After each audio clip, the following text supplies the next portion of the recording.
Sabi dito, no, chill-chill tayo habang nabalitaan natin kakasuhan tayo. Kasi alam naman natin na ito ay classic Duterte move. No. Teka, sandali muna.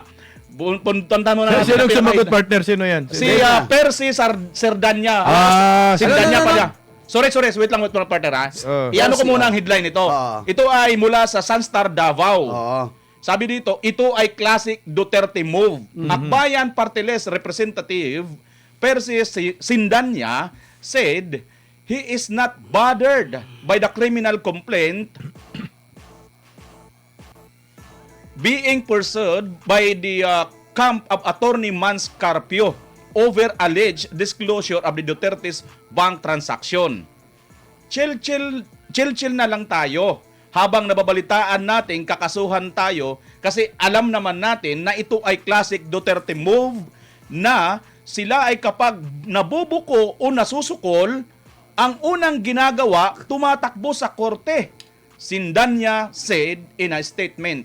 Ayan mga kapartner, painitin palalo natin itong mainit na hapon na to. Ano masasabi ninyo kay Sindanya patungkol dito? Ayusin niya muna mukha niya. Alam mo itong mga ganitong klaseng mga kongresista, no?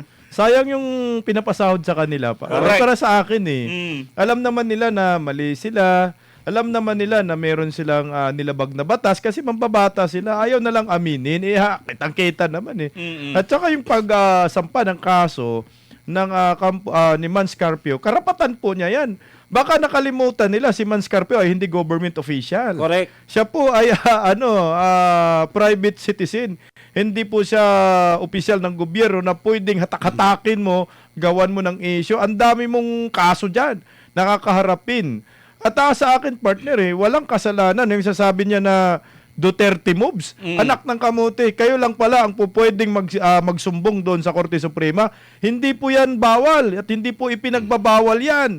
Sabi nga ho sa saligang batas, ang Korte Suprema yung pinakahuli mong korte na pupuntahan pag sa tingin mo ay ginagago ka na ng mga nasa likuran mo. Ngayon, magugulat kayo dahil bigla kayong binara at bigla kayong kinasuhan ni Attorney Mans Carpio. Kaya ngayon, ang mga komento nyo ay komintong pambata yan, anak ng kagwang eh. Sagutin nyo na lang sa Korte Suprema yung 3 criminal case laban sa inyo at maghanda kayo ng ebidensya, mag-hard kayo ng abogado, yung maayos, wag si Claire Castro ha. Sigurado talo kayo dyan. Partner, palapakan muna natin. 1,200 live viewers na tayo. Mabilis ang ating viewers. Partner Dan. Alam mo, hindi na ako nagtataka dito ho kay Percy Sindanya dahil ang grupong ito ay grupo po na propagandista. Ganito ho magpakita ng propaganda ito hong mga grupong ito, itong Kamatayang Black ba o ano tawag doon? Makabayang Black. Ayan. So kung mapapansin natin, agad ang birada, ganyan ang moves ng Duterte, 'di ba? Galawan ng Duterte. Ang tanong ko, kung gagamitin ko at i-apply ko yung sinabi nyo, hindi ba ganyan galawan ng mga makakaliwang grupo? Na ano? Hindi ba ganyan din ang ginawa ninyo? Galawan ninyo, sinisiraan ninyo, kung ano-ano sinasabi ninyo. Ngayong biglang sumagot sa legal na pamamaraan, itong asawa ni BP Sara, bigla kayong magsasabi na galawan ng mga Duterte. Ipaliwanag mo yan sa korte at sabihin mo sa korte, galawan po yan ng mga Duterte. Pangalawa, etong mga to, bilib din ako dito nung sila ba ay nagsampa ng impeachment dito na laban kay Vice President Inday Sara Duterte, sinabi ba natin na galawan ng makaliwang grupo yan? May narinig ba kayo sa amin? Wala, di ba? Pero pag kayo ay natatamaan, alam mo, masyado kayong defensive sa inyong mga sarili. Pero kamukha na sinasabi po natin, doon ka na lang sa prosecutor magpaliwanag. Sorry, let me correct. Prosecutor man lang po, hindi pa sa korte Sa prosecutor ka lang sa Quezon City, magpaliwanag. At dalhin nyo sinasabi mo na galawan ng mga Duterte yan. Duterte moves, no? Duterte moves. Paano yung mga kaliwa moves? Ay, partner, sigit lang. I remember, ganyan ang ginawa ninyo. Sige, singitan mo sarili mo.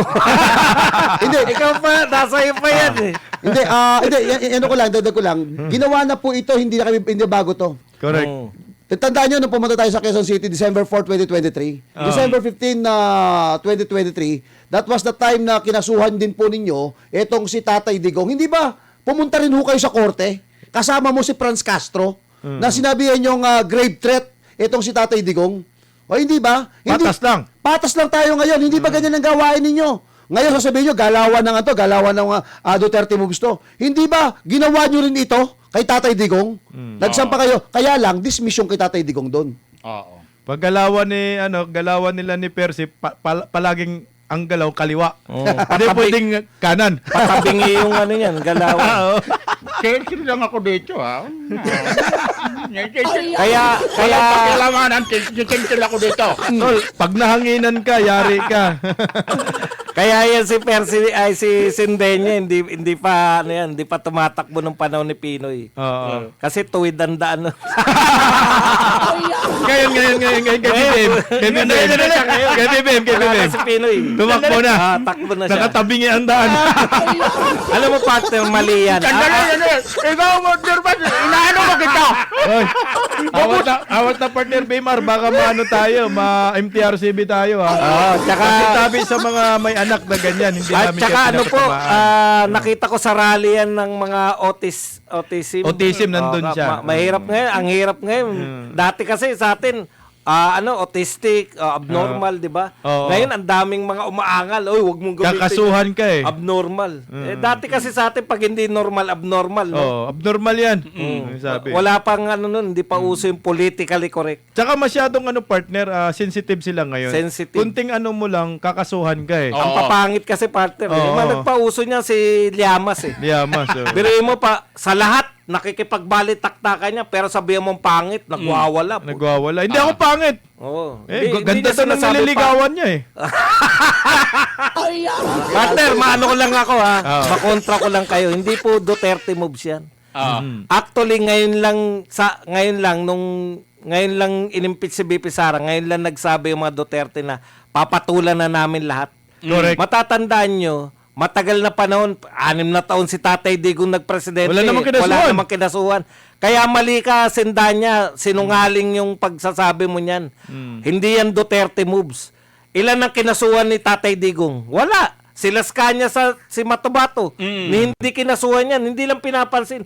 Ang Duterte moves, pag binanatan mo, babanatan ka rin. Correct. Ilang beses na siniraan yan nila Trillanes, nila si Leni Robredo. May kaso ba? Wala. Hindi. Wala. Naninira pa si Leni sa ibang bansa International pa. Partner, Oo. ini-impeach pa nga si Lini, ayaw ni Tatay Digong, di ba?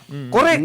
Kasi kayang sagutin ni Tatay Digong lahat ng bato. Hindi po Duterte moves yan. Ngayon lang po yan kasi sumobra na sila. Correct. Nakita nila yung hindi nila pinapansin na si Matabato at si Las Cañas, nakarating ng ICC. Oo. Partner, kung pinansin ni Tatay Digong yan Hindi yan noon, makalis. nung siya yung presidente noon, kinasuhan niya. Kulong. Kulong yan. Oo, partner. Tama. Kaya mali yung sinasabi nyo na Duterte move siya nagkakaso. Ngayon na lang nagkakaso dahil nakita nila BP Sara Sobra na. na sumobra na. Kung hindi nila papatulan si Madriaga, magiging katulad dyan ni Matabato at Las Cañas, baka maging testigo pa sa ICC yan. Correct. Baka mapunta pa sa ICC. O, kaya mali yung sinasabi niya. Ngayon, eto, mapagpatol na ngayon dahil grabe na ginagawa nyo porket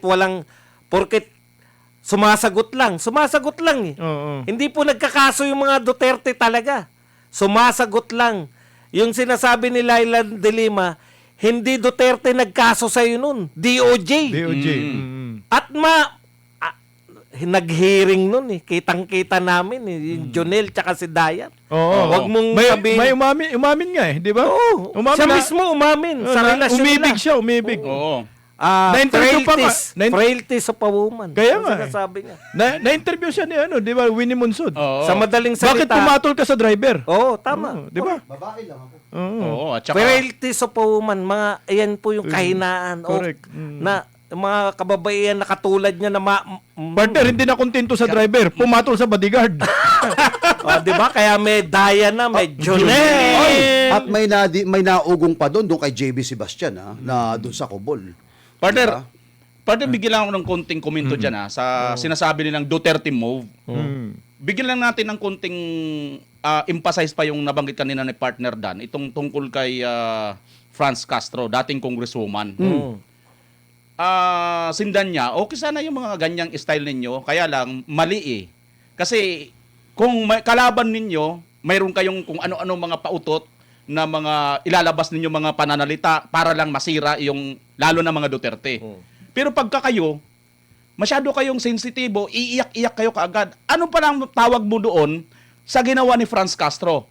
Sa Dabnor Regional Trial Court, nahatulan si Franz Castro ng pagsasapanganib ng mga kabataang minor de edad. Ano yun? Child Child abuse abuse. partner. Oo.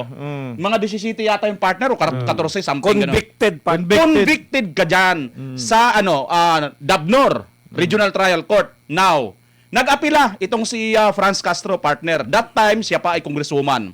Kasama si dating congresswoman din, Sator Ocampo. Ano nangyari? Pag-apila nila sa Court of Appeals, anong nangyari? Talo rin sila. In-affirm them ng Court of Appeals yung naunang decision ng Dabnor. Ngayon, nasa korte na ngayon, Supreme Court. Ngayon, nandun na sila sa Supreme Court. Ngayon, ano ba ang tinawag nyo kay Franz Castro? Anong galawan ito, Mr. Sindanya? Pakipaliwanag din sa taong bayan para... Kaliwang Oo. galaw, kaliwa. Ayun. Tsaka partner, mali yung sinabi ni si Danya na Duterte move. Tama ka rin partner Badong, hindi Duterte move yan. At- hindi niya alam na kung sino nagkaso sa kanila. Hindi Duterte. Correct. Carpio yung nagkaso sa kanila. Oo. Wala namang Duterte na nagkaso, di ba? Si Manasseh Carpio po ang nagkaso sa inyo, hindi Duterte move. Doon pa lang, fake news na. Partner, ito, dagdag ko pa, yung, hindi ito Duterte move, kundi legal move. At ang ginagawa nila, illegal move, mga Correct. partner. Hindi, talagang ganun talagang mga propagandista. Alam naman natin yan na itong mga to, mga akbayan, bukin na natin sila. Talagang trabaho to mga partner. Magaling ito sa mga propaganda. Kaya nga marami silang sabi ko nga sa'yo, pati kabataan nga sa mga eskwelahan ngayon, naikayat nila, di ba? Kasama namin kayo, di ba? Na nakipagsigawan tayo doon sa mga kabataan doon sa rally. Di ba? Yung mga hikayat nila doon. Na sinisigaw nila yung ginagamit nila, yung mga recruit nila mga kabataan at pinagtatanggol si Franz Castro. Partner, okay na yung Duterte move, partner, kaysa naman kay PBBM move. Ano ba kay Marcos move? Tanungin niya ko, ano yung move? Ano yung move? Hindi ganyan, partner. Napakamot, Kay partner, PBBM, Ano yung move? Ano? Hindi ba kamot ulo? hindi kamot ulo, partner. Lupin the move. Lupin na lupin yung move, partner eh. Tama. May picture nga si Luffy. tsaka si Pasalamatan muna BBM natin, eh. partner, ha? No. 1,400 na tayo. Ang bilis Aba. ng tumaas ng viewers natin. Grabe. Dahil kay Percy yan. Partner, ba anong sinasabi mo kanina? Hindi, kay Lupin lang. Okay na. Mahirap na ibalik yun. Oo, okay. Okay yun.